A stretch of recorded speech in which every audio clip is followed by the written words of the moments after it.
move quickly through that portion of your paper, but how these sort of developments prepared the ground for the parallel rise of certain popular forms of music locally. So one thing that the paper does is to immediately put forward this dichotomy between foreign and local, right? In two ways.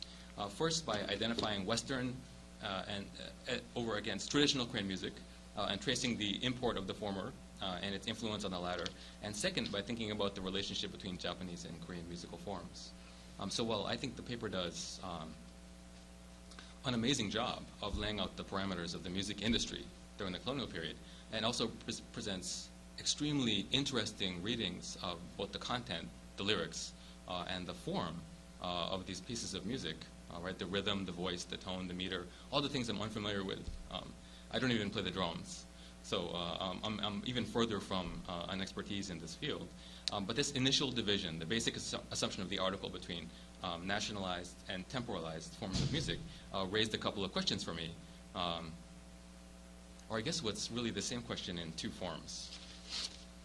So, and remember, I'm a sort of literature scholar, so I'm approaching this as in a sort of geeky literary way. The first question is, what's the relationship between art and affect? Right? A lot of your paper was about how people are made to feel, or what sort of affect is produced by the song. So my first question was, what's the relationship between art and affect in your paper? The definition of locally negotiated music depends to some extent on the degree to which it expresses, quote, local people's words, emotions, ethos, or how Yuhenga, quote, symbolized colonized Korean modern individualities and provided people with an emotional exit from cruel reality.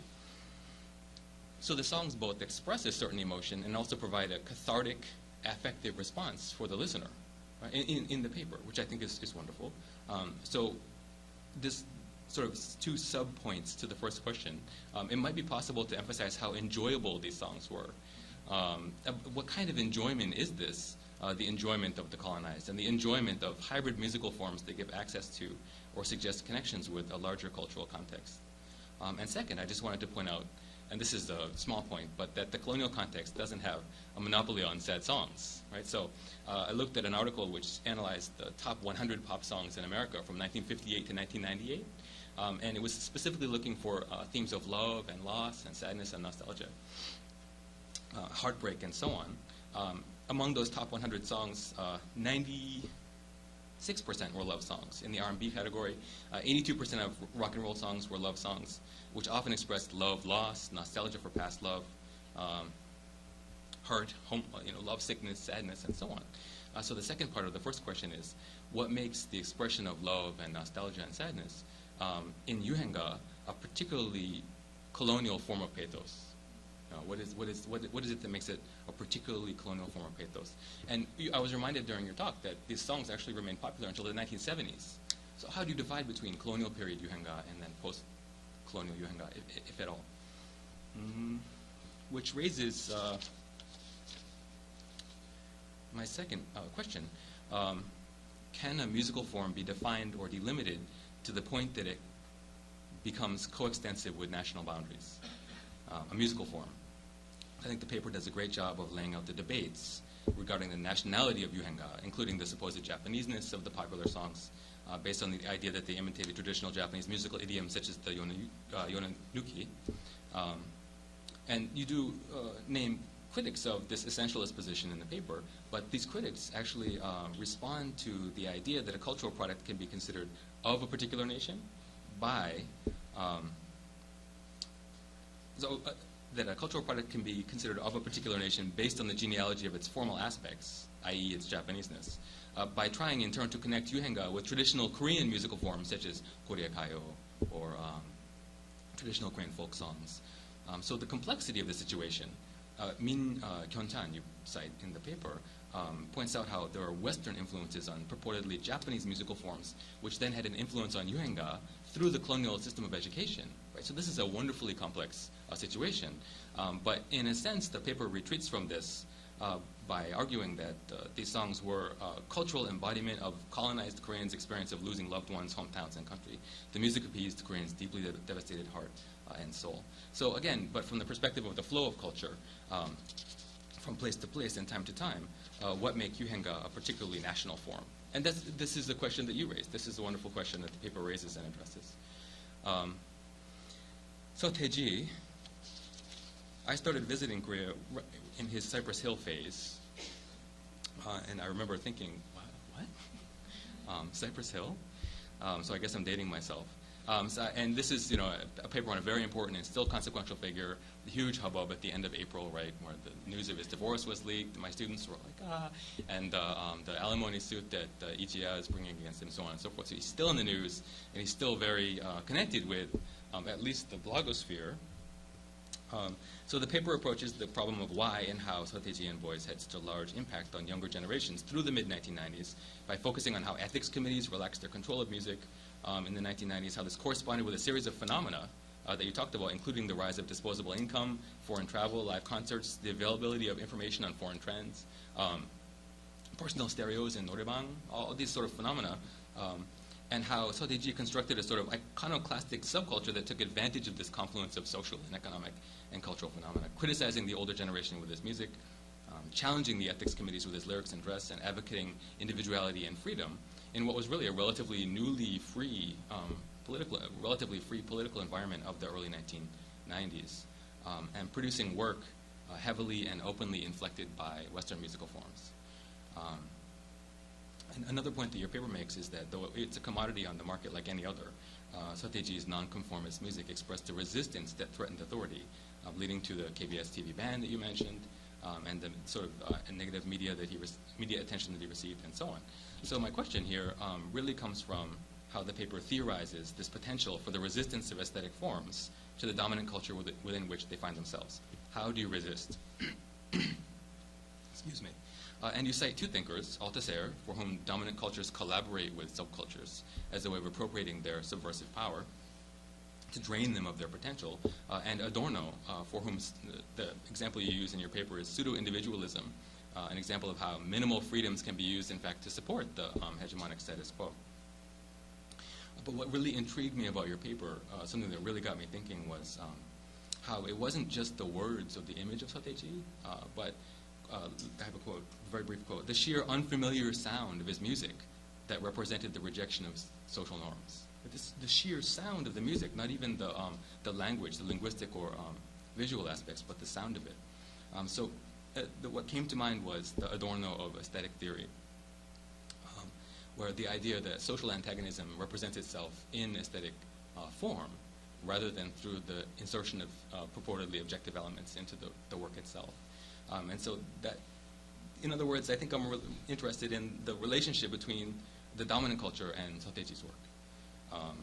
And the idea that it can be resistant at the level of form, but probably because of my lack of expertise in the field, undoubtedly due to my lack of expertise. I'm not quite seeing how the resistant form is related to ideas of subculture in its relationship to the hegemonic status quo.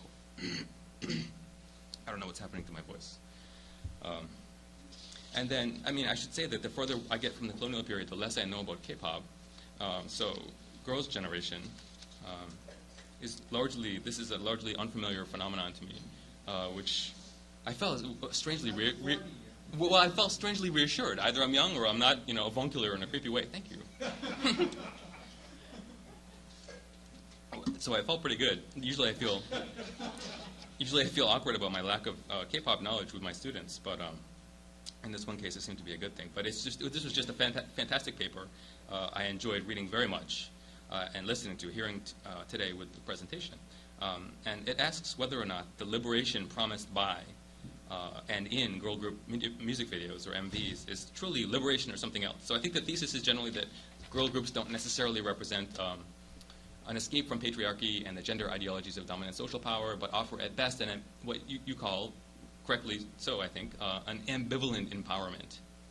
And so the paper gives an analysis of the visual and lyrical codes of several music videos, and all the points that you noted, that the camera, the gaze, the viewer are also often constructed as male, which indicates a gender power discrepancy. Assertions of subjectivity in the music videos are often undercut, either by the passivity of the female participants or their exploitation of a sexualized identity to manipulate what remains a male gaze, a targeted male gaze.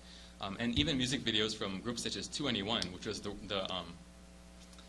odd group in that I listened to them, I guess. So I was familiar with their work, which ostensibly worked to create a positive solidarity with young female viewers and me against, for instance, unfaithful boyfriends, still defines women in relation to men and henceforth considers women a derivative category, right? A derivative of masculinity or maleness. Selfhood, you write, is still defined in relation to a validating male. So these music videos cater to male fantasies, they manipulate the male gaze, they're self-exploitative and narcissistic. One thing that I thought of actually while Tim was talking is that it would be interesting to look at the media attention that these girl groups get outside of the actual performances in the music video. So I was thinking about the rapper in 2NE1, how she comes off as very sort of hard-edged and aggressive in the video, but then in her interview she's extremely feminine, soft-spoken, and sort of demure. And this is commented on, just sort of another arena in which to think about it. So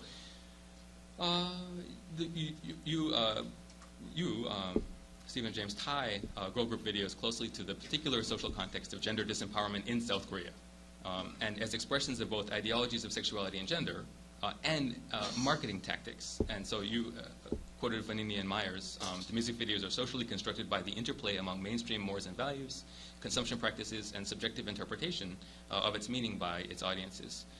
And these are not apolitical cultural products, and this is something that I really enjoyed and thought was important in the paper. They're not treated as apolitical cultural products, but are closely linked with and expressive of their particular context. So my question is a sort of a speculative one. In that, I'm convinced by your paper that these videos are ambiguously empowering at best. What would bring young women to a heightened sense of their own possibilities in the world? That's the quotation from your paper. What cultural product, what sort of music video could empower young women in contemporary South Korea or globally? What would comprise such a revolutionary form of art under the present-day confluence of capital and global media that you name? Right. How would you do this? So that's sort of the first, more speculative. I'm just curious. How do we envision something that would do the job? Because these clearly, very convincingly, you've shown that they're ambiguous at best as a form of empowerment for young women. And then there's also an interesting convergence of local and global context in the paper. And this is my last point. In the closing pages, we're presented with facts regarding the continuity of the patriarchal structure in South Korean society. I think you cite the UNDP 2008 gender empowerment measure. So these facts regarding the continuity of the patriarchal structure of South Korean society into the present. But I wonder if the logic of the global market itself is gendered and discriminatory. Your approach is to, I'm not sure, I need to restate that.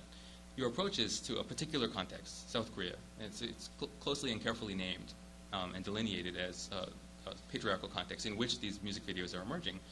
But your sort of method also utilizes a framework which is arguably feminist and transnational.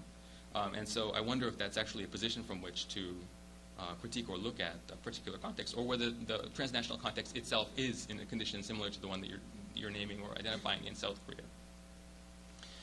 So we're totally done. I have one more point. I'm sorry. I just think that this is actually I was just wanted to say all that to get to this point.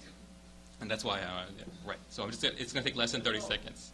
I think all three papers, for all three papers, I'd like to see, and this is my, who am I to say I'd like to see anything in any of the papers? I'm not an expert, and I know nothing or very little about your field.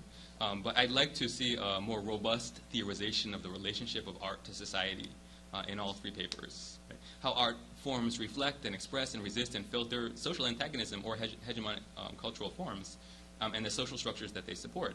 Because I say this because I see the potential in all three papers, and maybe all the papers in the volume, not just to say something about South Korean pop culture or K-pop, but also to reflect on and re-theorize the relationship between cultural objects and the societies or political context from which they spring. And this could be a contribution. I mean, I'm not involved. I'm just discussing, but it could be a real contribution to media studies more broadly, and not just focus on South Korea. Okay, stop.